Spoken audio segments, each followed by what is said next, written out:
Welcome to Life Unlimited. I'm Nora Oliver, your host. I'm the founder and CEO of 10X Nora Oliver. I'm a certified life coach, cognitive behavior therapy, and organizational development practitioner. Welcome to today's episode of Get Into Action, how to move forward when you feel stuck. If you've ever felt stuck in your life, whether in your career, relationships, or personal growth, you're not alone. But how do you move forward? Today, we are joined by Amy Goober, an accomplished action coach, workshop leader, and inspired speaker who helps women get into the driver's seat of their own lives. With years of experience, she guides women on their journey to prioritize themselves and their goals, ensuring they're back on their own to-do lists. Amy supports her brand Better Get Together and community which creates connections and learning opportunities for midlife women and support for women-owned businesses. Through her Wandering Woman travel brand, she curates and leads women's trips and experiences. She's also the author of As My Mother Always Says, 25 Lessons for Finding the Silver Lining. This memoir self-help book shares the amazing story of her 93-year-old mother and her life lessons. Welcome, Amy. What can people do when they feel stuck? Well, thank you for having me, and it's a very common occurrence because our lives are so focused on propelling forward that it's how busy are you, how many things can you do, and so it's not unusual for people to need to put the brakes on or feel sort of immobilized. So one of the things that I think is very helpful when you feel stuck around a particular goal is to think back to your why. Right? Because the why is really at the heart of the answer, basically, right? The root cause. Right, and as you said in the introduction, I mean, this could be personal or professional. So I think when you're working on a goal or you see that you've made progress and then you sort of find that you're at a roadblock or you're stuck, try to remind yourself about what was the reason that you had that goal in the first place? What's your why? And that often is all it takes to just get people going again. Yes, start thinking, go back to when did you begin feeling stuck and what is causing being stuck. And a lot of times, though, people struggle with that. Yes. They struggle to find out, why am I stuck? Going back to kind of figuring that out. And that's why people like you and I, we exist, right? We're here to help many that feel stuck and need a little bit of digging and figuring out what's causing this and how do they move forward. So what tactics and strategies can they use to move forward? Like what? Well, there's a whole world of this, but for the purpose of people listening and trying to move forward on their own, I think there's a lot of ways to sort of get unstuck, or the more positive is to move forward. So one of them is to, and you've probably heard this, but it's actually factually true, to write your goals down. What lives in here doesn't always get done, right? What you see is usually better than what you think because your mind is so clouded, right? I mean, there's all kinds of scientific studies and things done on writing it down. So first thing to do is write it down. And the second thing to do, which a lot of people don't do, is talk about your goals. A lot of women in particular, they're afraid they're not going to get where they say they're going to go, so they don't want to talk about their goals out loud because they think, well, what if I can't do it? And then people will be disappointed and I'll be disappointed. But there's also scientific knowledge that says that the more you talk about your goal, you have a higher likelihood of achieving it. So those are the two sort of very basic things. Write down, and not your to-do list, but what is your goal? And then talk to people about it. Even if you don't get it done, you have a greater likelihood if you're verbal about it and you feel comfortable talking about it. Oh, that's such a good idea. I haven't thought about actually talking to others, right? I'm more about, write it down, see it, look at the ins and out of how are you going to get to it, right? Once you figure out why you're stuck, right? That's the root cause of you feeling stuck, like really moving forward. Yes, and I mean, like using just one of the easiest examples for a lot of these things is weight loss. So let's say somebody wants to lose 20 pounds. They don't want to talk to their friends about it because what if they don't do it? Oh, what if I can't? And then I'll say I did. But it's ironic because they'd have a greater chance of doing it because by talking about it, then people are kind of on your team. And so they might ask you about it and bring it up, or they might have a resource for you, or they might say, oh, I used this and this really helped. Like, it opens up all these possibilities of ways for you to do it more easily or better. But if you keep it to yourself, you cut yourself off from that kind of support and knowledge. But also when you talk about it, you're kind of setting the reality that, okay, now I have to keep up with it. Now I have to actually do it. And then you have more reasons to, right? That's how I started with originally when I wanted to work out. I've never been overweight, so that's never been a problem for me. But I wanted to tone up a bit more, and it was difficult for me, you know, raising 3 children on my own. And then with all what comes within the life, it was always a struggle to find time within my schedule to work out. So, you know, for me, what worked, this is just an example, is, you know, I actually posted on Facebook with my friends and I said, hey, who would like to work out with me free of charge? I'll train you in these days, at this times. And then a few people signed up, and that motivated me even more, even though I know what to do, right, to strengthen my body and tone up where I want to be, what I wanted at that time. But having saying it out loud, and then actually building that support system where now I can't let these people down. So I'm like, okay, it's going to happen. That's right. That's right. And we did that when our kids were little, our friends, we started running, and we met at like an ungodly hour, you know, but we did it so we would be back before the husbands had to leave for work. And you wouldn't leave them standing on a corner. You always went because you knew they were waiting for you. Right, yep, that's why I worked from 6 a.m. to 7 a.m. And by that time, my children were asleep, everybody was asleep. I come back and nobody knew I was gone. Got my exercise on, I'm ready for my day, right? So that's awesome. So can we talk a little bit about habits and routines and how they really push us through in action? Right, so I look at that as sort of muscle memory. You know, use brushing your teeth as an example, right? You brush your teeth, you're not going to get up in the morning and do anything without brushing your teeth. I mean, it is such an ingrained habit. So habits can be very helpful in just sort of, even if you're not making progress, just doing the do.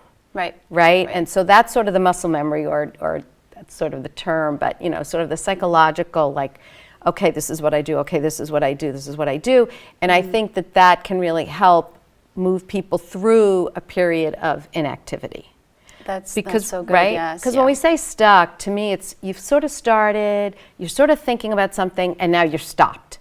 So it's not that you're never doing anything. It's that you've sort of reached like a roadblock or just a mental sort of stopping point. So I think the routines and habits absolutely can help. The thing that I caution, I was just in a workshop on this, and I was sharing this with them, that sometimes we set our goals so unrealistically. So somebody in this group I was leading said, well, you know, I really want to read 15 minutes every day, and I don't know, I just can't, you know, I don't know why, I can't accomplish that. And I said, because you shouldn't have to do it every day. That's too much. That's too many times a week. So, you know, sometimes you have to adjust and figure out, like, what's realistic for me. And don't set yourself up to fail. I mean, or find something that you find interesting that you cannot wait to read, and that 15 minutes is too not enough, right? Right. So set a routine, create a routine that you start small and you build to it, right, from it, right? So versus, I feel like so many people, they wait for the New Year's and then they set these goals and then they have a hard time achieving them, and by February, March, they're back to their old selves, which they were back in December, right? So because it's not realistic, like you said. You have to be realistic. If you want to lose weight, maybe first study nutrition, learn more about it so you know how your body works, right? We all have different bodies, right? So you have to kind of have an understanding from the back end how it all works, and then start with a walk, or, you know, and increase a 10-minute walk a day or so forth, or take the stairs instead of elevators, or, you know, there's always ways to tweak and start forming habits, but you have to make it fun, because if it's, you know, if it's a new habit that you're trying to build, but it's so daunting and not fun, you're not going to stick with it. And the goal here is to stick with that habit, right? So you continue. So I love that. That's great. let's talk about Right. accountability, Yeah. right? Mm-hmm. Finding someone to hold you accountable. Right. Like, how do you go about that? Like, what are some ideas that you can share with us that one can do? So, I mean, I ironically run an action and accountability group just for this reason. That's awesome, yeah. Because we do need to be held accountable. It is very helpful. It's not so different than leaving the woman, your friends running, leaving them on the corner, because that's accountability, you know. Right. So I think for most people, I'm not always the biggest fan of an accountability partner. Well, there's two ways to look at this. I think you can find an accountability partner. You can certainly find it for your personal goals with a friend or family member, right? Like I had somebody that I knew that used to check in with whoever it was, her sister, you know, every other morning, like, where are you at? What are you doing? So that's great. If it's somebody you already know, that's fabulous for personal goals. If it's work related, you may or may not want somebody in your work Right. field, because you're also being very transparent, sort of exposing maybe your weaknesses, which may not be the best choice in a work environment. However, then I say, look to like the networking groups. I mean, I do so much business networking, and I've met so many women, and best to go with somebody you don't know that well. Someone who you might say, oh, I really want to make more sales calls, and this woman says, I've been trying to do that too. That's the person. You say, hey, do you want to meet once a week for 10 minutes, and we'll just check in with each other. That's so good. Why I say not somebody you know very well, because the person you know very well is going to say, oh, we don't have to meet this week. I know you're so busy with this or busy with that, or you're not feeling well. They'll let you off the hook so easily because they know you. You're better off with somebody you don't does know. not know you. I love that Don't idea. know that I haven't well. thought about that actually, Yeah. but I like that very much, especially in the business world. In the business world, Yes. And of course, when it comes to personal, it's kind of a very different story, because you want someone who knows you, because they know when you're about to give up, and they can actually help you Right. and hold you accountable. But I think the most important part here is we need to learn how to hold ourselves accountable, right? Well, that's right. That's right. That's- But again, most people have some of their own umph and self-motivation, but it runs out for almost everybody at some point, and that's what we're talking about. So I think of accountability as part what you said, which is, you know, when you're really running out of steam or whatever, but it's also just like the routine of it, back to the habits. Right. If you routinely have an action or accountability person, you know, your action goes like this, right? You're not totally this, you're not totally this. So they're with you in the good and bad. They're with you when you say, yeah, I ran 5 miles this week, and they're with you when you say, my ankle hurt, I did nothing, I watched TV. So setting something up that's routine or on the regular, even if it's once a week, once a month, whatever your thing is, then you're not only using it when you're like, you know, in an emergency, you know what I mean? Right. But you're forming that habit that we Yes. just talked about. Right. And you're making progress towards whatever it is that you're trying to form a habit or a goal, whatever you're trying to achieve. You're making progress versus staying still Right. or, you know, going back. Right, and Getting I really worse. believe some action always feels better than no action. Yes. Yep. Doing something always feels better than doing nothing, and your brain just saying, why aren't I? Why can't I? Why? Just do something. Yeah, So, exactly. I love that saying that, you know, try and make yourself better that 1% a day, right? Right. Because if you keep doing that every day, guess what's going to end up happening? Right. Right? So you're going to get to that goal, and you're going to feel better, and you're Yeah. going to have those routines. You're going to have those, you know, habits formed. So, you know, you have to start somewhere. But, you know, when people really, really feel stuck, which is what we're talking about here, is, you know, sometimes you just can't figure it out on your own. Right. So seek help. Yeah. You know, go to Amy, go to Nora, myself. You know, we're here. We've had the experience. We've helped many, many individuals Right. and businesses with all of this. Yes. So we've seen it all, and we know how to, you know, what's going on in each individual's brain, and we can kind of tweak it and give them guidance on, you know, this is what you need to do, and this is Yeah. why you're not able to move forward, and so forth, right? Yes. We exist for a reason, and, you know, we're not perfect. Not everybody's perfect, so Right. that's why, Right. you know, we need to help each other out Right. and seek support. So could you, if you don't mind, sharing a simple, like, actionable exercise for Yeah. viewers to try at home? Like, what can they do now? Yeah, so I think what often happens is we get on the road or the path to goal accomplishment or completion. And when we get sidetracked or we get stuck, what happens is we forget how far we've come. Right. So for me, what I work with my clients on, and your viewers can absolutely do this, again, whatever it might be, when you get to that point and you're discouraged, usually, and disappointed in yourself, look back to move forward, which means look back to where you started from. All that you What was the accomplished. very beginning of that goal, and where are you at now? And Right. you might not be at the end, but you're probably here, or you might made be progress. here. Yes. And I think that's really important to realize what you've done and commend yourself and compliment yourself. Let's use the person who says, I'm going to clean out my house. I'm going to declutter my house, Yeah. which to me is a Happens ridiculous so often. goal, Yeah, but a I just did that, ridiculously, by the way. right? It's a big goal. Yep. And the person now starts doing this closet or that room or whatever, and in the middle of it, they're just sick of it. They don't want to do it anymore, and they say, Right. I don't know why I'm not finishing this. Yep. And then I would say, let's go back to the very beginning. What was your house or closet or room like when you first started? And they say, oh my gosh, you can't imagine. And what is it like now? Well, this room is good, and that closet's good, and my kitchen drawers are good. So that gives them like the motivation and the fuel to keep going. So look Right. back to move forward. Right, yes. That's such a good idea. I love that. Do you mind sharing maybe an inspiring story of someone who you have helped Yes. transform, taking action when they were stuck? Yes.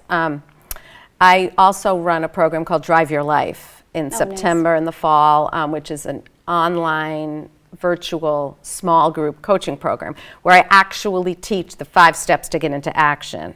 And That's it's an awesome. acronym for the word drive.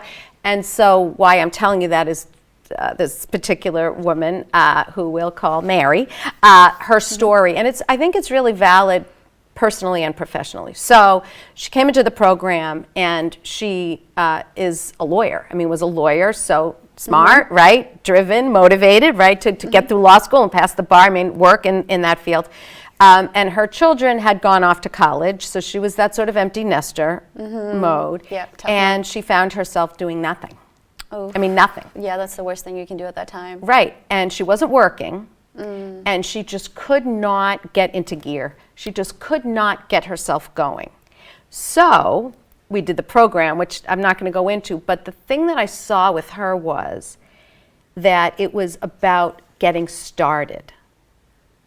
Just starting hardest part. something small and making a decision of one thing she wanted to do. So by the end of this 8-week program, she was volunteering for 2 organizations. Wow. She was taking jewelry classes because she loved making jewelry. So Oh, she that's was awesome. really in action around things that she was starting to explore. She's starting to get out, starting to do things. And I think it had to do with the group support, which we talked about, accountability, but also just starting.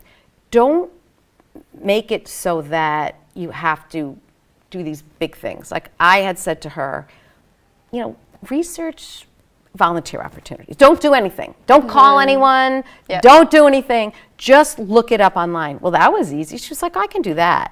Right. So you just do it as you go, and each step, each little bit of success moves you forward and Yep. gives you confidence. And I mean, she's amazing what she does now. She's now doesn't know where to spend her time because she's so involved in so many things. Yes, it's awesome to hear those kind of stories. We Yeah. both have clients that we work with in the past that, they've gone from completely being lost, unable to really move forward, to now thriving and feeling amazing. And, it's for me, it's been really amazing to be able to help all kinds of individuals, from doctors to lawyers to students going to school, mothers, fathers, and all types of, different issues. So this has been great, right? To be able to be in that position, to be able to help them, it's a great feeling. So I bet you feel really awesome about it, right? Well, yeah, and I see, and she actually ended up staying with our Action Accountability Group, and it's great to help people, but it's great to see how they feel about themselves through the Yes. process and as they move forward. Right, yeah. Yeah, that's the end benefit for us. Well, with that being said, where can viewers find you and seek your services? Oh, great. Yeah. So I have my website, everything is on there, and it's my name, Amy Goober, Goober, like the candy. Just amygoober.com, and everything is on there. All my social media, everything, all of our women's events, programs, trips, all these things are right there. So they don't have to want to do like one-on-one coaching. You know, they can be part of the big community I'm creating, virtually and in person. And just like, it's so important who you surround yourself with. Absolutely. I love all the different groups you support to help all these, I believe, is it just women or? It's mainly women. We have Better Together events that are in person in the Boston area. We have a Better Together community that's virtual and in person. So we have women from California and Florida and Chicago that are in that. And then I do women's travel. So I run trips for women also. So it's a lot of That's fun. I've got to join one of those. I know. I've seen a lot of the photos, videos of other women that were part of it, and it looks like it's a lot of fun. It is, and we're all looking for community. Absolutely, yeah. I mean, we have to help each other out. Right. We have to be there for each other. We're all same human being with different goals and dreams. So, well, Amy, thank you so much for being here. I really appreciate all your insights and information, and I really, truly think that others are going to get so much and get motivated to now move forward, or at least if they feel stuck, come to you and seek your services and get unstuck. That's great. Thanks, Nora. For all the viewers out there, thank you for joining us, and we'll see you next time.